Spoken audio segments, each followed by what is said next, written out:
It's time to shrink a PC.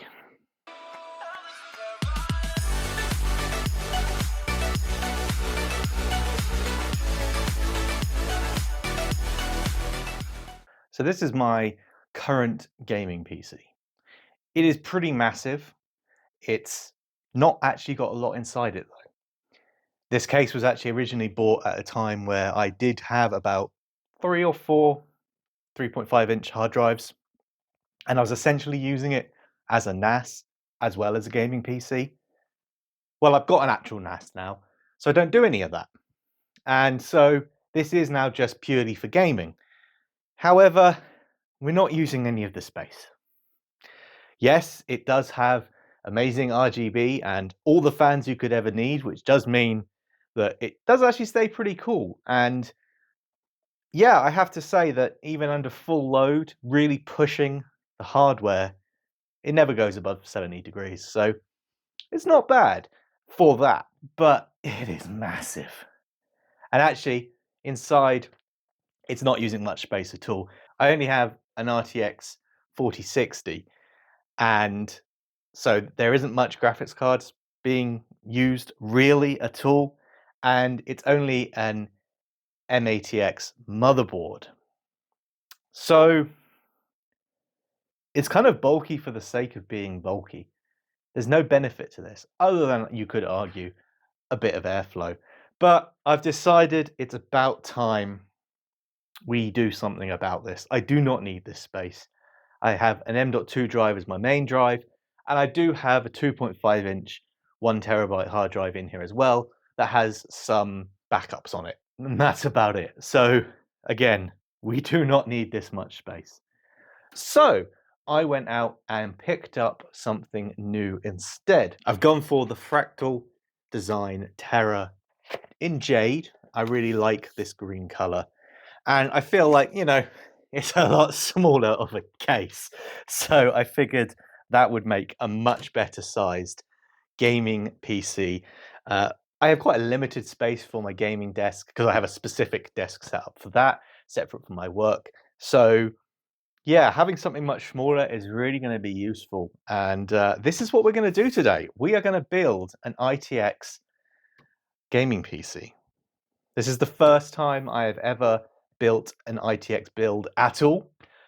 So it's going to be interesting. We're going to dive into it.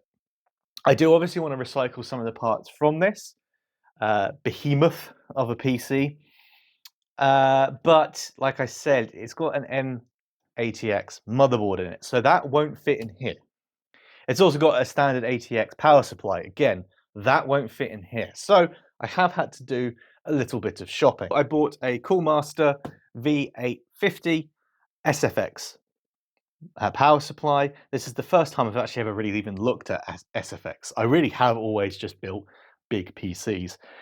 So this is pretty cool.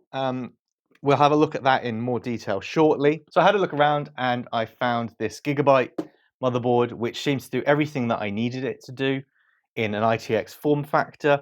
It's got built-in Wi-Fi. I do use Ethernet for most of the time, but it's always good to still have Wi-Fi.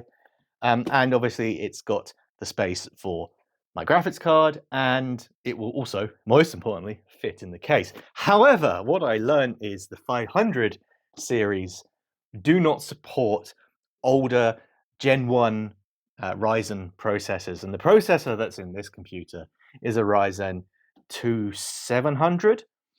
So that's not going to work, which unfortunately means I had to go out and get a new processor as well. I've bought the Ryzen 4600G, I believe. You can see me over the components. And we're going to be using that in our new build as well. So I'm sure I'll make use of the old power supply, motherboard, and CPU from this build, but they will definitely be getting put aside. Unfortunately, they won't be reusable in this form factor. So those are all the new components that I had to get for this build. Other than that, we will be taking the RAM out of here and my RTX 4060 out of here as well. And then, of course, my two drives, my M.2 drive and my 2.5-inch hard drive. Those will also both fit in here. So there we go. As you can see, my mission to have a smaller case went from just buying a new case to, well, buying half a new computer. It definitely wasn't cheap either, but I think it's going to be a very fun build. Like, it's not something I've done before. So let's get started. Let's start by getting the components out of the old build that we are going to use, and let's go from there. Let's get into the old PC. As you can see, it's got this tempered glass side, which is an absolute fingerprint magnet. It's terrible. Kind of looks cool when it's on, but it's a nightmare. Anyway, let's get the thumb screws off and get inside. So here we go. And as you can see already, like, there is just a lot of unused space in here. There is not a lot going on inside this computer. Let's see if I can just get a slightly better angle for you. All right, there we go. That's a bit of a better view. And again, now, as you can see, it is a small motherboard. It's not using up all the space in here, and we have just this 2-slot graphics card. So that will go nicely in the new build. Take our RAM out, take the hard drive out, and there is an M2 drive under there somewhere as well. So let's get the graphics card out. And out we come. So this is my RTX 4060, which I upgraded to maybe at the beginning of the year. Previous to that, I was still using an RX 580, I believe. So it was quite a big jump. Very good. Small, low profile, 2-slot. It kind of doesn't take up much more space. It's perfect for this build. And then for RAM, I already had two 16 gigabyte sticks of DDR4 RAM. And then we have our M.2 drive, and I'm wondering if I can get that out without having to remove the Wi-Fi card as well. Perfect, there we go. So there's my 1 terabyte M.2 drive. And then finally, we have our terabyte drive over here, which we'll just unplug. I'm pretty sure this is screwed on from the other side. So we will just get that out and get ready to start the new build. Okay, so now that old case is out of the way, along with the components that we won't be using for this build. And yeah, we can kind of get started. Now, I do think before we get actually going with the build, there's kind of 3 things I'm worried about here. Obviously, the first has got to be the fact that this new build won't have any RGB, which, as we know, RGB increases performance by at least 20%. So I'm hoping that won't affect my FPS too much, and hopefully we'll still get decent performance out of the components that we have. My second, slightly more serious worry is heat. With the old build, there was so much space. You could definitely have good air cooling, good airflow, and they had nothing to worry about. This is a much more compact build. And I mean, while the case itself does have a lot of ventilation, there'll be no fans pushing air around the case. So I'm going to be interested to see how this performs. Obviously, temperatures might be slightly different. We've got a different processor, a different cooler, but I'm just hoping that we can keep temperatures at a decent range, that there's no real thermal throttling going on. And of course, finally, my other concern is the fact that this is the first time I'm attempting an ITX build. This is kind of one of the reasons why I went for this case. I read a lot of good things about it online. It's a good combination of, I think it looks really nice and really sort of got a great aesthetic going on. It's very well made as well. It's good thick metal. It feels sturdy, strong, and there's lots of customizability as well. So you can adjust things depending on the size of your graphics card, your CPU cooler. It can even fit a small 1-fan water cooling system if we ever need to do that. There's lots of flexibility here in such a small package. So I think that's going to help. The other thing, of course, as well, is it comes with very good instructions, which I wouldn't normally follow, but I think in this scenario, I'm definitely going to have to. So let's get the instructions out. let's start having a look and let's figure out how we're putting this thing together. So as I mentioned, it does come with a complete user guide, which again, if you're a beginner to these small builds, is going to be super useful, like me. It gives you all the different specifications of things that will fit in here. Also very useful to know ahead of time, all the different schematics of the components. This is kind of what I was talking about, where you can have different configurations depending on your setup, the graphics card you have, the CPU cooler you have, all those sorts of things. You can actually also even fit a fan in the bottom to draw in fresh air. Again, that might be something we have to do in the future. We'll see once we've got this thing together and tested. All right, and then here's kind of a look at the accessories. It comes with all the screws, all the bits and pieces that you're going to need to put this thing together. So let's get started. We'll have a look through as we go in the user guide. And yeah, it looks like we've got to start by removing the side panel. We should be able to just take off the side panel. I think it literally slides up like that. And then on the inside is a little clip. So you can just take it off and side panel is gone. It says take the top panel off, which just slides off quite nicely like that. Already off to a good start, I must say. And then it says remove the transport locks, which are these bright orange things here. Next up, it is actually telling us to move everything into the position that we want it in for the final setup. So what we are going to go for is we want less space for the graphics card and more space for the CPU. So as you can see on this side, it kind of tells you the clearances depending on where you go. So those are all the screws now removed. I should probably also maybe just get this box out of there. That's the accessories that we'll need later. And as you can see, this is kind of on a track. So we can move it all the way along to the one position there. We just make sure that that's underneath like so. That should be fine because our graphics card only fits in the 2-slot space. It doesn't need any additional space, and that would be my main worry. So now we can re-screw these into position. So with that all configured, we can now move round to the back and take off the back plate as well, which does very much the same with these little clips that just pop it out. The next step it actually wants us to go for is installing the 2.5-inch drive if you have one. So we will go ahead and do that. And interestingly, it is actually just a couple of Velcro pads that kind of hold this in on this side. I'm pretty sure it also supports an additional drive on the bottom if you're not using a fan, but we only have one drive anyway. And then next it wants us to remove the GPU bracket.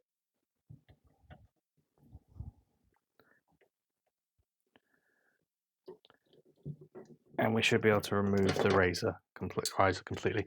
I haven't been able to get that off. As you can see, this is supposed to have stayed in place, but we'll fix that later and we'll get that sorted. That shouldn't be a problem. Next up, it is sorting out the IO shield and prepping the motherboard. If we then basically take it at this angle, that's the way around that the motherboard will be installed. So we can pop the shield in like so. So here is our motherboard all ready to go. Like I said, this was kind of the best value I could find, really. It didn't need any super fancy features, just wanted to be able to get an AM4 platform, mainly because I was originally planning to reuse the CPU I already had. Of course, that plan failed, but here we are anyway. And you know, obviously it's got an M.2 drive space. I only need one. It's got my graphics card. It's got, you know, all the normal headers and everything else that you might need. So it has had everything that I needed. So let's get the plates off here. We're going to be using the default provided Ryzen CPU cooler for now. Again, this is something we can change in the future if we find that we're not getting very good thermal performance. But I wanted to have a baseline of kind of a low profile cooler that will easily fit in the case and just see what it can kind of do with that. Perhaps it will be enough. We shall see. So here we go. Here's our Arctic MX4 thermal compound, and we'll just pop a nice big blob in the middle, and that should be more than enough. We should be able to just line the screws up. There we go, that's all attached, and we can just plug the CPU fan header in there. We'll see if we can do something about that cable as well. And then we've got our 32 gig of crucial value RAM to pop in as well. I was a little worried about the clearance between the cooler and the RAM, but looks like all is good. I think if you have some bulkier RAM, you might get a little bit of a clearance issue here. Just our M.2 drive left, and the motherboard is ready to go in. Editor Zachary here, just stopping in to say, if you've made it this far into the video and you're enjoying the video, please do hit that subscribe button. We're still a very small channel with under 1,000 subscribers, so every single subscription counts, and you could be the one that helps us get to 1,000 subscribers. Thank you very much for watching, and let's get back to the video. We've got the 4 pre-installed mounts for the motherboard, so we can just pop this hopefully straight in, and everything should, fingers crossed, line up quite nicely.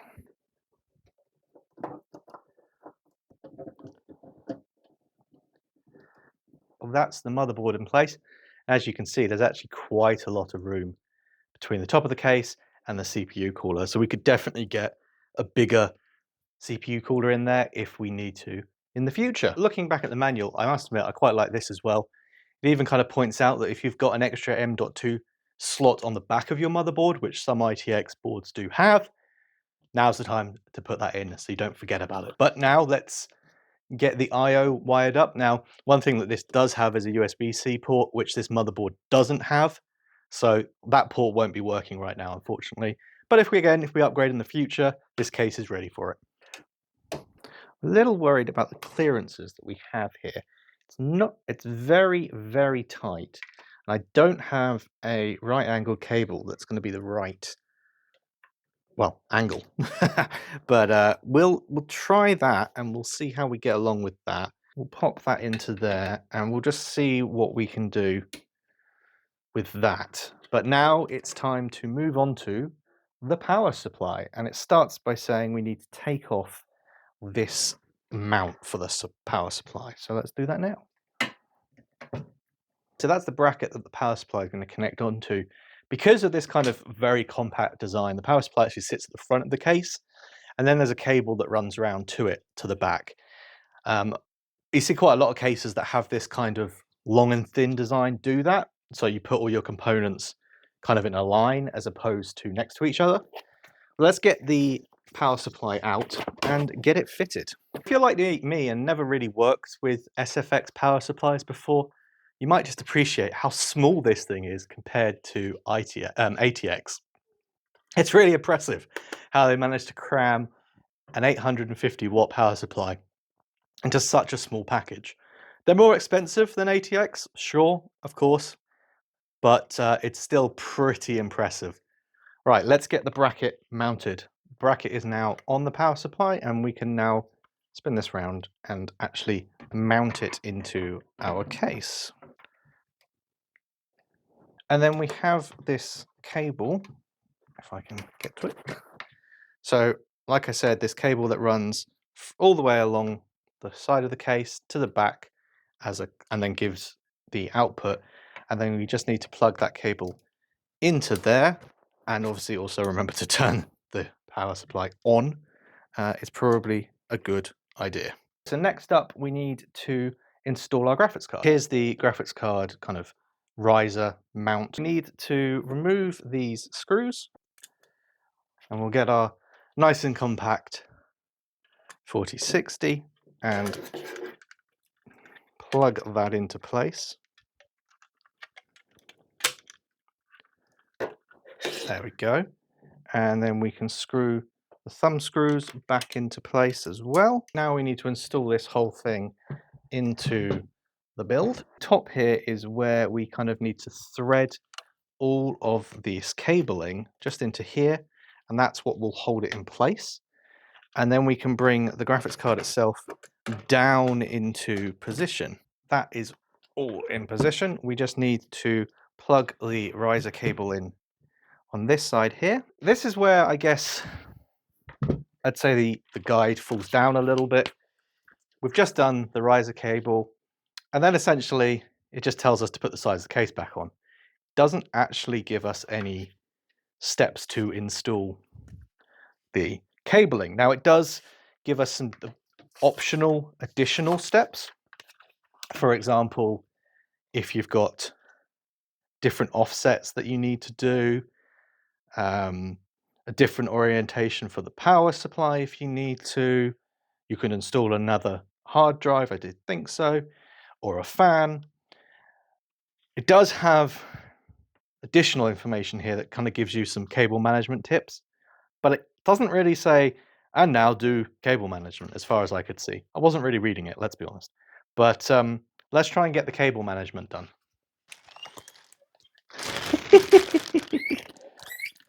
No. With the power supply actually plugged in, it's going to be a little bit annoying to get everything plugged into the actual power supply. It would have probably been smarter to do that first. But let's give it a go and see if we can get everything in place. Okay, that's all the power plugged in. Fingers crossed, hopefully, maybe, we'll see. But let's try and do a little bit of something with this cable management. It's not the most amazing cable management job, but it'll do for now. Everything's kind of away from the fans. Everything's got good clearance. It looks pretty good on the other side as well. So yeah, according to the manual, it's time to get the sides on. And then we'll get it fired up and see how it goes. And there we have it. A couple of fingerprints. There is a provided cloth. So I'll give it a wipe down and let's go see if it posts, if it boots, and what the temps are like. Okay, so it's now the next day and I've had some time to do some testing. I will say, thankfully, the build booted and worked straight away. That might be the first time I've ever had that happen. So it's official, I can actually build an ITX build, but a lot of that's going to be down to Fractal Design and frankly their very impressive case. Not only is it well built, seriously feels strong. Yeah, there was that slight issue with one of the bolts kind of getting stuck, but there was spares and I was able to fix it relatively easily. Other than that, though, yeah, it was really pretty straightforward. That user guide really did help. I would say it's not completely foolproof in the sense that you did have to kind of know when to put in your power cables and stuff. Maybe if I actually read it, it might have told me, but let's be honest, most people are going to look at the pictures because the pictures in themselves are mainly enough. Very straightforward in what you need to do. But anyway, really good. So, how does it perform? Well, as we know, no more RGB, which is very sad, but surprisingly, performance was brilliant, just as good as the old build. Of course, things are slightly different because this is now a different processor, higher clock speed, less cores, much more power efficient. So, you know, kind of swings and roundabouts on that one, but overall, getting very similar performance metrics in Doom. Temperature-wise, yeah, I would say it's a little warmer, especially on the processor side, but all still perfectly within normal ranges. Nothing's getting throttled, which is exactly what I wanted. In fact, it was doing so well under kind of HD that I decided to ramp it up to 1440p, which is what the monitor actually is, with all maxed out settings, including ray tracing. And I was still getting, I would consider, decent enough performance. It's only a 60 hertz monitor, so anything over 60 FPS, I'm not going to particularly notice the difference of. Really quite impressive, and you're only going to have to scale back just a little bit to really kind of max out and lock to that 60 frames per second. So really impressed with the thermals, really impressed with the build itself and the case. I have to say, if you're in the market to make an ITX build, definitely check out Fractal Design. It's not sponsored in any way. I bought this case and all the other components with my own money. This was purely something that I wanted to do. And yeah, I've really enjoyed it. It was a very pleasant experience. And that was in part basically by the user guide, by the quality of the design, the quality of the actual components and build as well. You know, even things like the fact that it's so flexible that you've got to worry less about making sure the exact heatsink and graphics card and everything else fits. Lots of room for upgradability, which is kind of funny in such a small case, but I could definitely fit a much larger graphics card, and I could definitely fit a bigger CPU cooler if I needed to. So there's lots of opportunity there to expand on what I already have, which is great. So yeah, I think we're going to wrap it up there for today. I hope you've enjoyed this video. A little bit different again for me, trying some new things out. If you have enjoyed it, please do hit that like button, and please do make sure to subscribe. We are still on our journey to 1,000 subscribers, so every single subscription counts. Thank you very much, and I'll see you again very soon for another video. Bye for now.